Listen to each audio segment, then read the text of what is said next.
Welcome to the only anime where an inanimate object convinces medieval fantasy people to defeat a big fire frog with Mentos and Coke.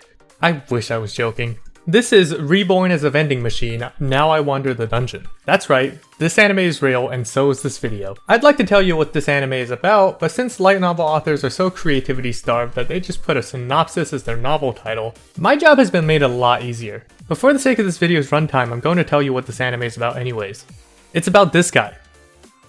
This guy? You see, he's like a really big fan of vending machines. Like, a really big fan of vending machines. So, naturally, he drives off a fucking cliff while trying to save this metal box and turns into a vending machine and gets sent to a world with no vending machines, electricity, or even Japanese. Which, if you ask me, sounds like a business opportunity. But to overcome these newfound trials and tribulations, our protagonist has to rely on the power of plot armor bullshit. And also capitalism. But that is fair because I would also become a capitalist if I was beat up by a frog 3 seconds after I was born. Encountering a cute anime girl just as his Prime subscription is about to end, our protagonist raises prices on a desperate and starving child and feeds her a wide variety of corn soup and potato chips, just like the founding fathers intended. She then picks him up and carries him all the way back to town because reasons?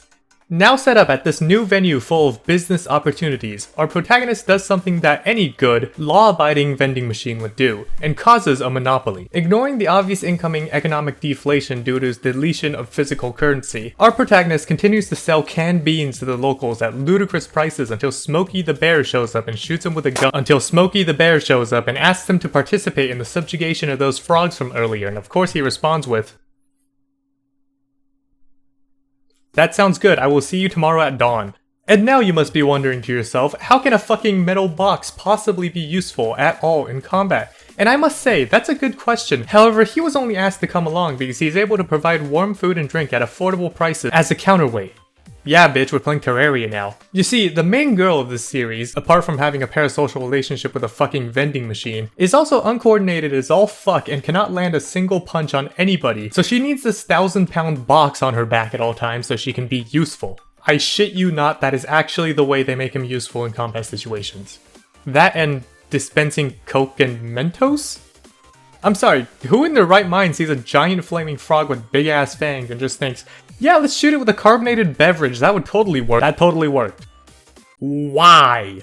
You're telling me that this massive frog that's injured like a dozen people and has sent grown-ass men running can be beaten with the power of a grade school science experiment. This is fucking bullshit. There's no actual way this is a real thing that happens in a real anime. This is 2 episodes into the anime, by the way. Like, the crackhead shit probably isn't even here yet, and it's already this ridiculous. Anyways, there's, like, nothing else to talk about. I'll probably come back to this show at a later date. Okay, bye.